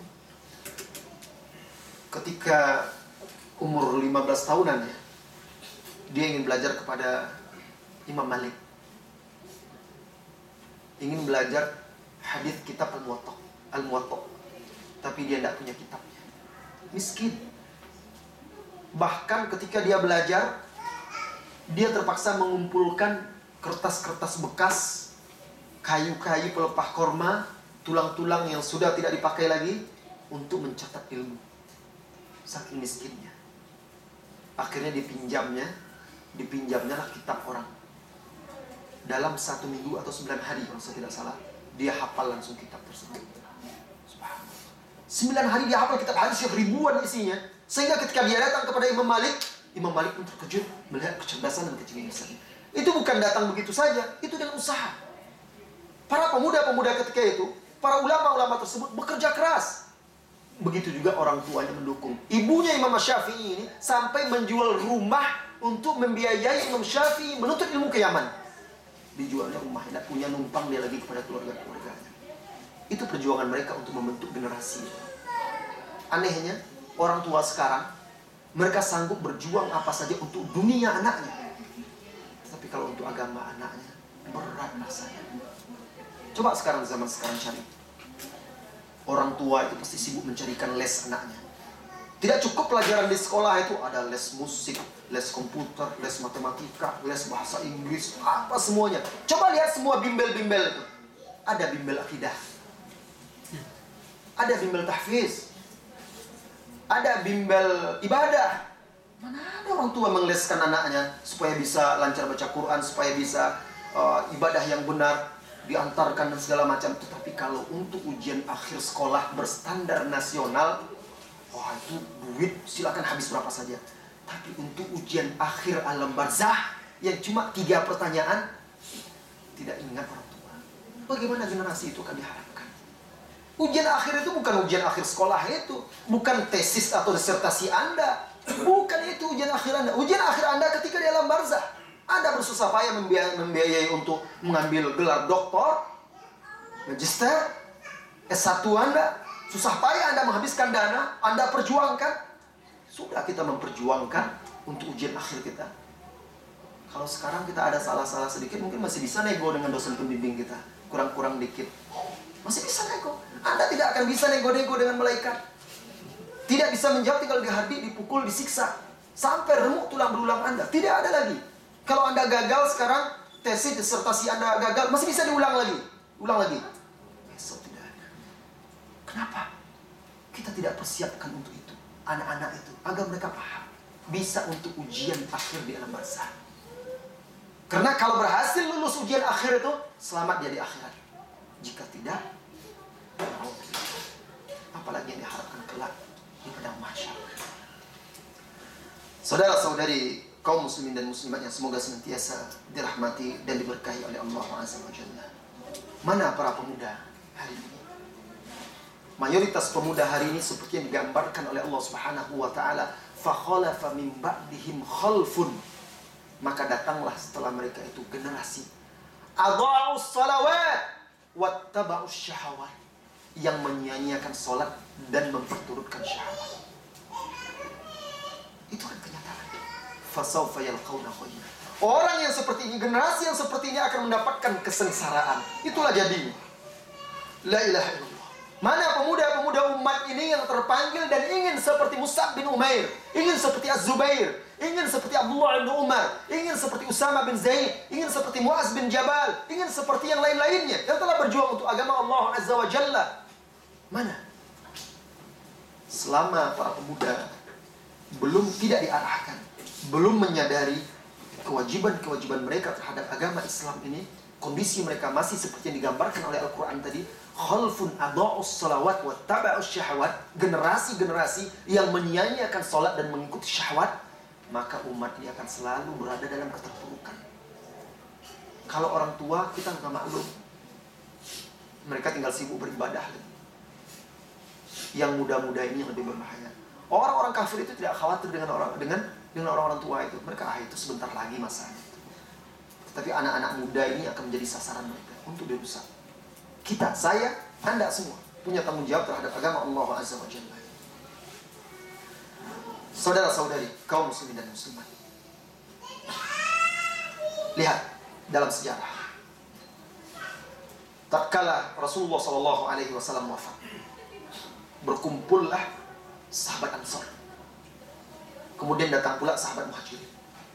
Terjadi perselisihan mereka ketika itu tentang siapa yang menjadi khalifah pengganti Rasulullah sallallahu alaihi wasallam. Qalu, ada yang berkata, minna amir wa minkum amir. Ada yang berkata, pemimpinnya dibagi dua, salah satunya dari kami, salah satu dari kalian. Ada lagi yang berkata, kami yang jadi pemimpin, kalian menjadi pendamping. Banyak terjadi perdebatan, perselisihan. Tampillah ketika itu Zaid bin Thabit. Zaid bin Thabit pemuda. Zaid bin Thabit ini, kecerdasan dia, Rasulullah SAW berkata kepada dia, wahai Zaid, saya khawatir orang-orang Yahudi ini akan merusak umat Islam. Maka pelajari bahasanya. Ditugaskan oleh Rasulullah SAW mempelajari bahasa Yahudi. Sebentar saja dia belajar, dia sudah bisa paham, menulis, membaca bahasa Ibrani seperti orang Yahudi itu sendiri. Nah, ketika sahabat berdebat, berselisih, bertengkar, terjadi perselisihan setelah wafat Rasulullah SAW, tampillah pemuda Zaid bin Thabit. Lalu dia berkata, ya ma'syarul ansar, wahai ma'syarul ansar, Wallahi innakum la ta'lamuna anna an-nabiyya sallallahu alaihi wasallam min Quraisy. Demi Allah, kalian kan tahu Rasulullah sallallahu alaihi wasallam itu dari suku Quraisy. Wa antum humatu nabiyikum, dan kalian ini kan adalah pembela-pembela pelindung nabi kalian. Wallahi la nazalu nahmil muhajirin, demi Allah kita akan senantiasa menjadi pelindung dan penjaga orang-orang muhajirin. Mud yadaka ya Abu Bakrin, ulurkan tanganmu wahai Abu Bakar. Lalu Abu Bakar mengulurkan tangannya, kemudian Zaid bin Thabit membaiat Abu Bakar, kemudian diikuti oleh sahabat Ansor yang lainnya. Subhanallah. Pemuda ini dengan sebab dia, selamatlah kaum muslimin dari perpecahan. Kenapa? Ilmu dia. Anak muda, tetapi dengan ilmunya dia bisa menyelesaikan berbagai macam problema dan permasalahan. Zaid bin Thabit inilah yang mendapat tugas untuk mengumpulkan Al-Quran di zaman Abu Bakar. Dipanggil oleh Abu Bakar As-Siddiq radhiyallahu anhu setelah bermusyawarah dengan Umar.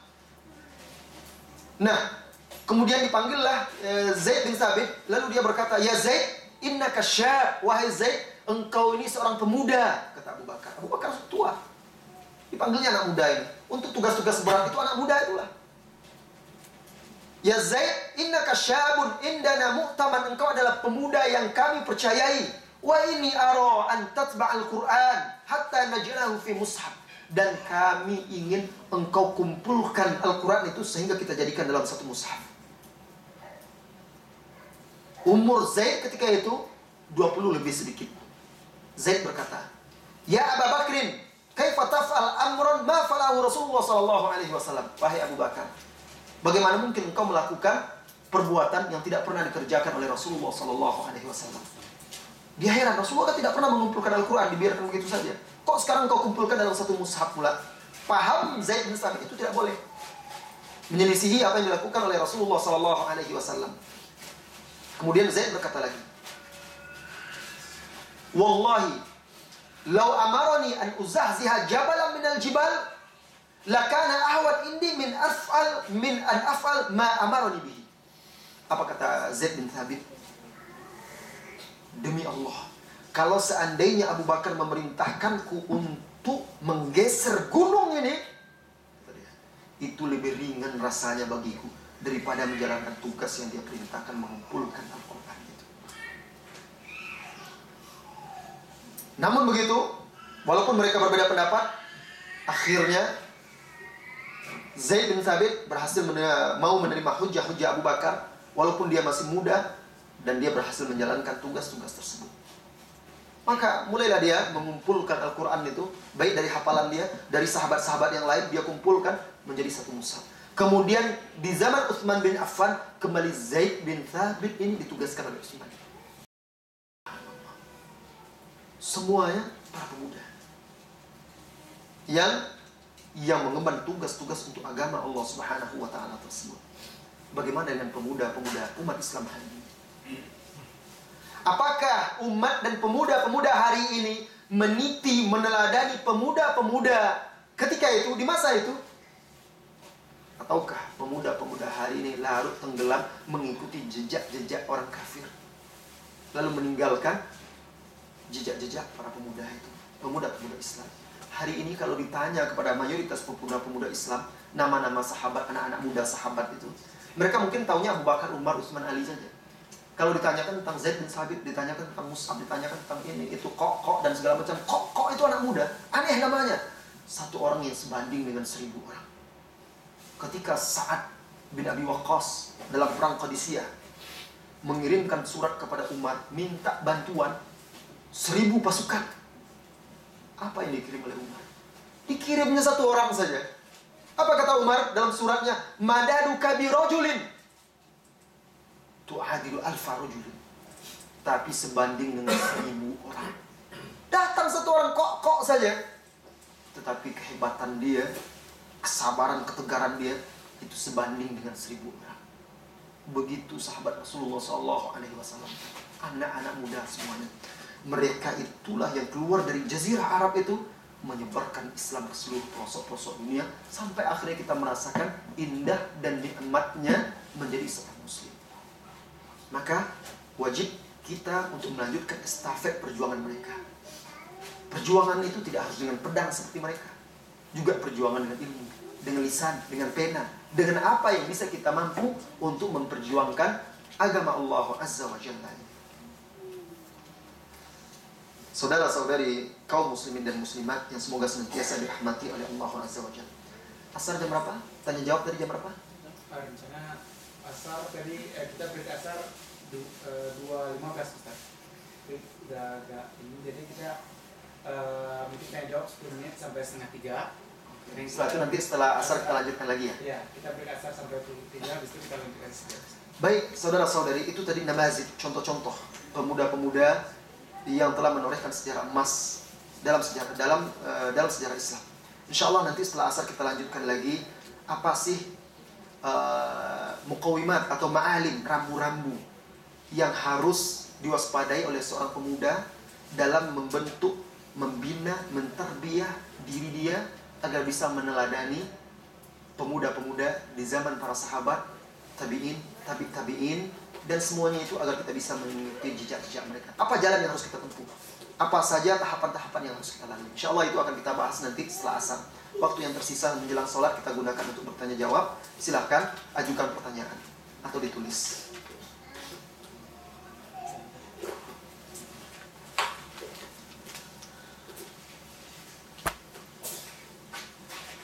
Baiklah, tadi ada pertanyaan yang belum terjawab. Satu, bagaimanakah kaedah memahami qadha dan qadar yang benar? Kaedah memahami qadha dan qadar yang benar itu, wahai saudara-saudariku, pertama kita harus meyakini, mengimani, dan itu bagian dari akidah kita, tidak akan sempurna, bahkan tidak beriman seseorang itu sampai dia mengimani bahwa seluruh yang ada di dunia ini sudah ditentukan oleh Allah Subhanahu wa taala sampai hari kiamat. Di dalam hadis yang diriwayatkan oleh Imam Muslim, Rasulullah SAW bersabda, Inna Allah kataba maqadira al-khalaiq bi 50,000 sana. Allah menulis takdir makhluk itu 50.000 tahun qabla an yakhluqas samawati wal ard. Sebelum menciptakan langit dan bumi. Itu sudah ditentukan takdirnya. Di dalam hadis lain yang juga diriwayatkan oleh Bukhari dan juga Muslim, Rasulullah SAW bersabda, "Awwalu ma khalaqallahu al-qalam, qala uktub." Tatkala Allah menciptakan pena, pertama kali menciptakan pena, qalam, Allah berfirman kepada pena, "Uktub, tulis."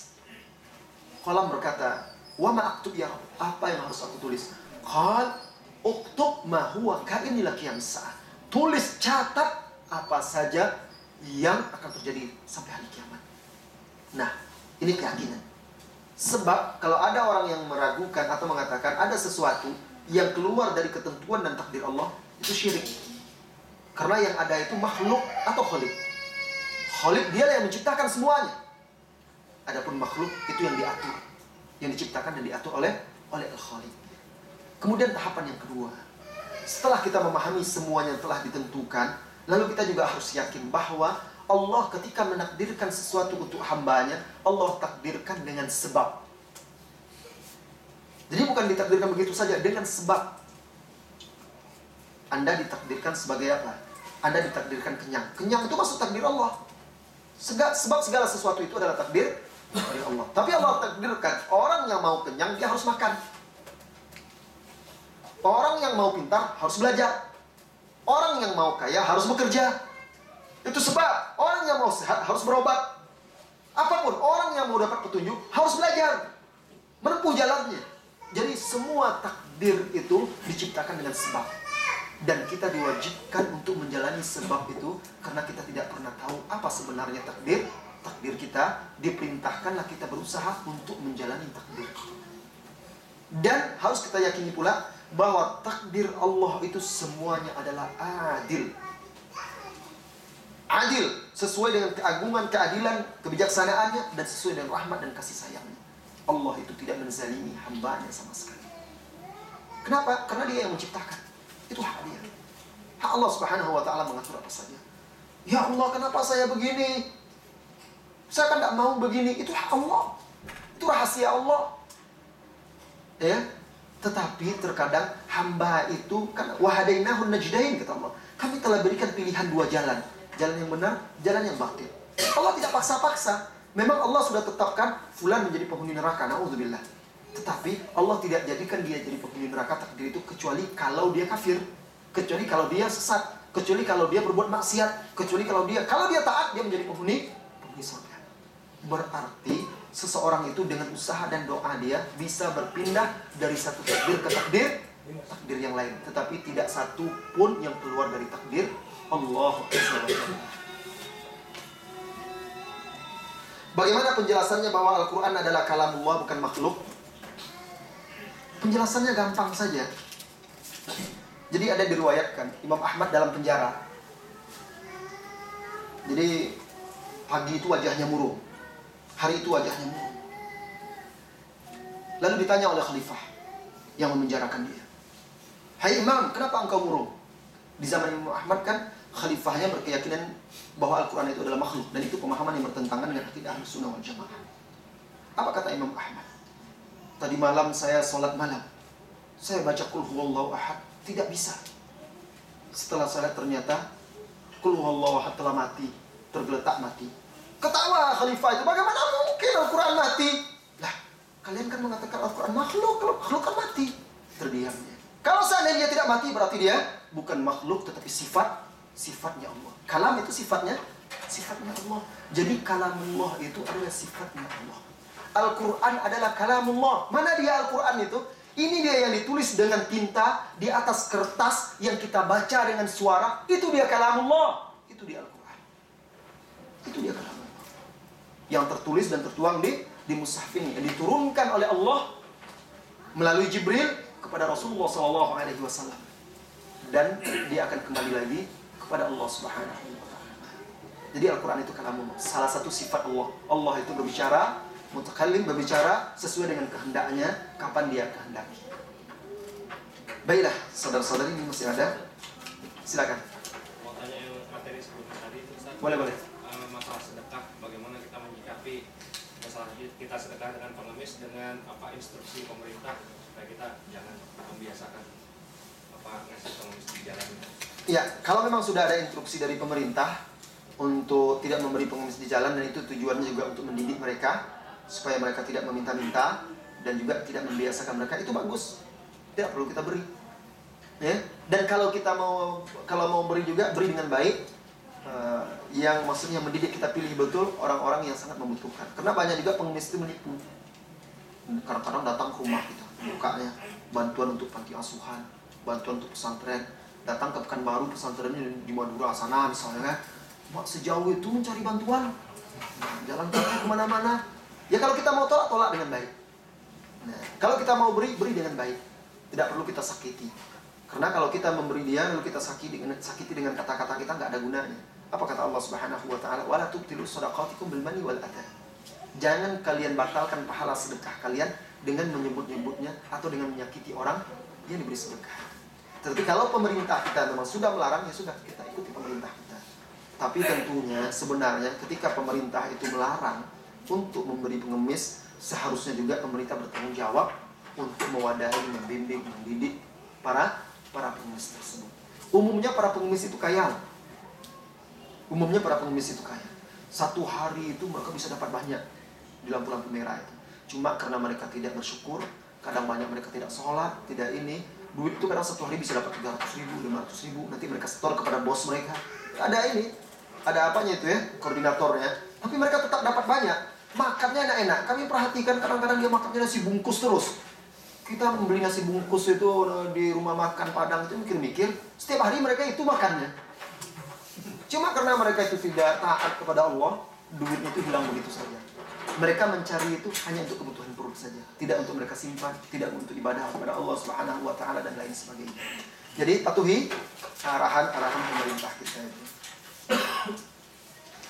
Bagaimanakah pendidikan anak usia dini yang benar? Apakah yang perlu kita tanamkan dalam ingatan mereka? Usia berapa anak harus mulai dididik? Di dalam Islam, pendidikan anak itu sudah dimulai sedini mungkin ketika dalam kandungan. Ya. Bahkan sebenarnya pembentukan generasi Qur'ani itu sudah dimulai ketika orang akan menikah. Rasulullah perintahkan apa? Wanita disuruh diperintahkan mencari laki-laki yang memiliki agama dan akhlak. Laki-laki diperintahkan mencari wanita yang memiliki agama. Karena dari bibit yang baik akan bibit yang baik akan menghasilkan buah yang baik juga. Nah, kemudian nanti ketika dia sudah mengandung wanita itu, maka dan itu sudah dibuktikan juga secara ilmiah oleh medis, ternyata janin itu berpengaruh mendapat perbuatan seorang ibu itu, apa saja yang dia lakukan itu berpengaruh kepada janin.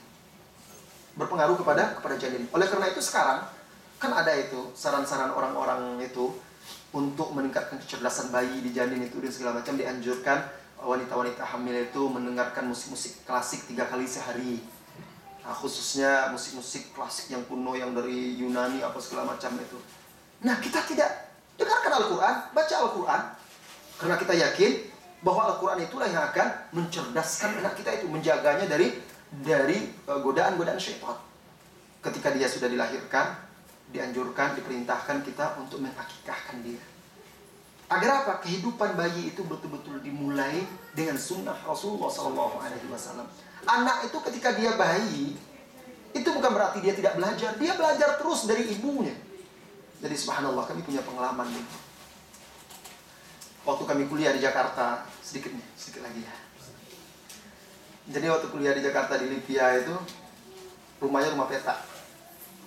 Dan subhanallah, pernah ajibnya, di sebelah kami itu ganti-gantian pengantin baru terus. Habis ini pindah, masuk pengantin baru lagi. Sehingga kami yang di sebelah ini, karena rumah itu awalnya satu rumah, pintunya ditutup triplek aja pembatas. Kadang-kadang panas dingin juga dengarnya. Namanya pengantin baru kan ribut, lari sana, lari sini, kayak anak kecil. Jadi ada yang satu itu, akhirnya setelah dia hamil pindah. Lalu anaknya lahir, ketika itu kami lebaran kunjung ke rumahnya, anaknya sudah usia 2 tahunan. Kunjung kami ke rumah. Bukan belum sampai 2 tahun. Pas lebaran, mereka menghidupkan TV. Kalau lebaran itu biasanya ada musik-musik itu. Pas ada musik dangdut, joget-joget anaknya. Ketawa bapaknya, apa kata bapaknya? Iya nih Ustaz, anak saya ini dulu waktu istri saya hamil, dia ngidam dangdut gitu dia. Senang dia sekarang itu. Asal ada musik, joget aja dia. Senang bangga. Tapi coba, kalau dari orang tuanya mengajarkan agama, dia melihat orang tuanya yang rajin pergi sholat berjamaah, melihat ibunya yang selalu membaca Al-Quran, berzikir, berdoa, berhijab dan segala macam, anak pasti akan belajar. Dan ada fase-fase perkembangan. Nanti anak itu ketika dia sudah mulai bisa diajak berdiskusi, diajak berbincang-bincang, mulai dia dikenalkan dengan Allah dengan cara apa? Dengan cara kenalkan alam semesta ini. Anak-anak itu kan pahamnya apa yang dia nampak saja.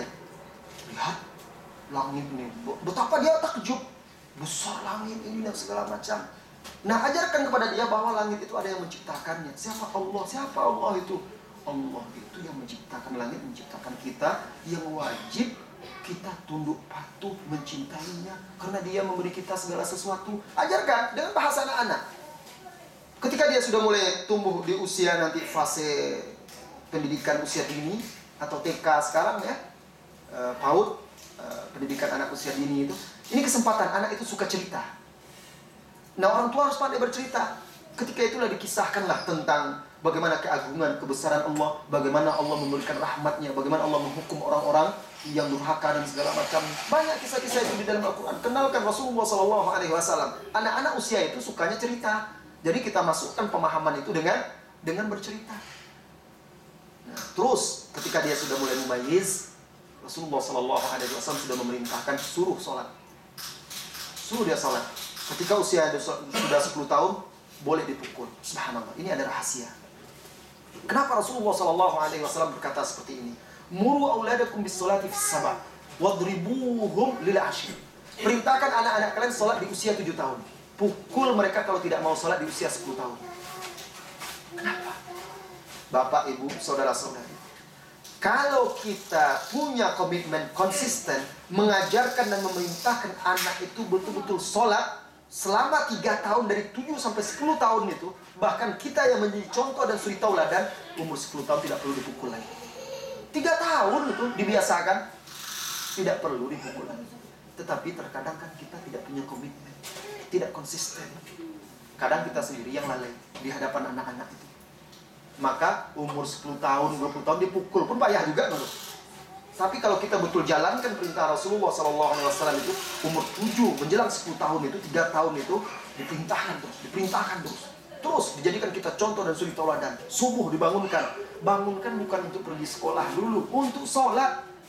Orang tua sekarang itu, kalau terlambat anaknya bangun untuk sekolah itu bisa disiramnya. Cepat, terlambat. Siram, dimarahi. Tapi tidak ada yang membangunkan untuk sholat subuh. Bangun sholat subuh. Tidak ada. Susah mencari seperti itu. Tanyalah kepada orang tua itu. Kapan, jam berapa anaknya bangun? Kalau sekolah tidak boleh terlambat. Tapi kalau sholat, mereka bisa bertoleransi. Tidak. Ajarkan anak-anak kalau dalam urusan agama Allah tidak ada toleransi kalau yang wajib itu, yang fardu ain itu. Harus didahulukan dari apapun. Seperti itulah Rasulullah SAW mengajarkan. Ajarkan kepada anak-anak itu untuk menjauhi diri dari perkara-perkara yang haram. Suatu ketika Al-Hasan mengutip korma yang ada di rumah Rasulullah SAW. Korma sedekah yang terjatuh. Anak kecil, kalaupun dia melakukan, tidak berdosa dia. Dikutipnya dan dimasukkan ke dalam mulut. Apa kata Rasulullah? Hok, ya luka, wahai anak kecil. Maksudnya panggilan kesayangan untuk cucunya itu. Disuruh dimuntahkan oleh Al-Hasan. Apa kata Rasulullah? Anakku, tidakkah engkau tahu, ana alimta, tidakkah engkau tahu bahwa kita haram memakan sedekah? Diajarkan, dijelaskan oleh Rasulullah kepada cucunya Al-Hasan. Nah ini, jadi anak-anak kita sedini mungkin harus sudah diajarkan, dikenalkan dengan Allah, Rasulnya dan Islam. Apakah benar kalau setiap hari anak didengarkan Al-Quran murattal maka ia akan lebih mudah menghafal Al-Quran? Bisa jadi, karena anak kecil itu ingatannya sangat kuat. Tapi jangan hanya sekedar didengarkan kaset saja. Ditalkinkan oleh orang tua. Diajarkan, bawa dia duduk ditalkinkan. Anak itu sebenarnya betul-betul mencontoh apa yang orang tua buat, dia lakukan. Oleh karena itu hati-hati mendidik anak-anak, apalagi anak-anak sekarang. Datang tamu kan, karena malas menunggu tamu, maka telepon, suruh anak telepon bilang abi bobo ya, padahal dia tidak bobo. Nah, mengajarkan anaknya berbohong. Mengajarkan anaknya bohong, dia tidak tahu nanti suatu saat anaknya berbohong kepada dia, marah pula dia. Kamu ini pembohong ini. Dia dulu yang mengajarkan. Hati-hati. Nah, iya. Sebagai orang tua, anaknya hafal Al-Quran, disuruhnya anaknya baca Al-Quran, bacain. Dia cuma baca Al-Quran seperempat halaman sudah berhenti. Bagaimana anaknya akan bersemangat? Tapi kalau dia lihat orang tuanya, ayah ibunya bersemangat, dia pasti akan meniru. Anak-anak seperti itu saja. Kalau ditanya anak itu ingin seperti apa, seperti orang tuanya. Anak saya itu kemana-mana pasti dia akan meniru saya. Dia ingin seperti saya. Cara potongan rambut, cara pakaian, ditanya sampai anak saya yang perempuan itu, yang usia 2 tahun setengah itu, dia pengen botak pula seperti saya. Pengen potong rambut seperti Abi aja. Karena dia tahunya ayahnya, ibunya, uminya. Nah kita hati-hati. Anak itu akan meniru dan mengikuti. Terus terang anak saya itu, kalau di rumah, kadang-kadang di depan cermin dia sibuk-sibuk begini pula. Kayak ceramah pula. Dia tiru orang tuanya. Nah Anda ingin seperti apa anak Anda? Silahkan bentuk diri Anda. Silahkan bentuk diri Anda, dia akan mengikut. Jadikan kita itu suri tauladan bagi anak-anak kita. Insya Allah dia juga akan menjadi contoh bagi yang lain-lainnya. Apakah benar apabila memperdengarkan Al-Quran di waktu ibu hamil itu bermanfaat? Bukan mendengar Al-Quran saja, membaca Al-Quran. Karena membaca Al-Quran lebih afdol daripada mendengar. Membaca Al-Quran lebih afdol daripada mendengar. Jadi pernah dilakukan penelitian oleh dokter medis ya. Ketika beberapa orang ibu-ibu hamil yang mendengar musik itu dibandingkan dengan yang mendengar Al-Quran. Jadi waktu itu ada perawat-perawat, mereka melakukan penelitian dan mereka meminta rekomendasi waktu itu dari saya dan arahan-arahan. Anak-anak, wanita-wanita yang mendengarkan musik itu malah bayinya itu sibuk gelisah, janinnya itu. Tetapi sebaliknya ibu-ibu yang mendengarkan Al-Quran itu tenang, nyaman, bayinya tidak gelisah dan detak jantungnya pun berbeda. Nah ini subhanallah, ini keajaiban Al-Quran. Jadi tidak benar bahwa untuk meningkatkan kecerdasan bayi itu dengan mendengarkan musik-musik seperti Mozart dan lain sebagainya, musik-musik yang klasik itu tidak benar. Malah itu mematikan nurani dia, menodai jiwa dan hati mereka. Karena musik sudah jelas itu terlarang di dalam Islam. Baiklah saudara-saudari, insyaallah setelah asar nanti kita lanjutkan lagi. Kita istirahat dahulu untuk salat asar. Wassallallahu wasallam ala nabiyina Muhammad. Walhamdulillahirabbil alamin. Assalamualaikum warahmatullahi wabarakatuh. Waalaikumsalam.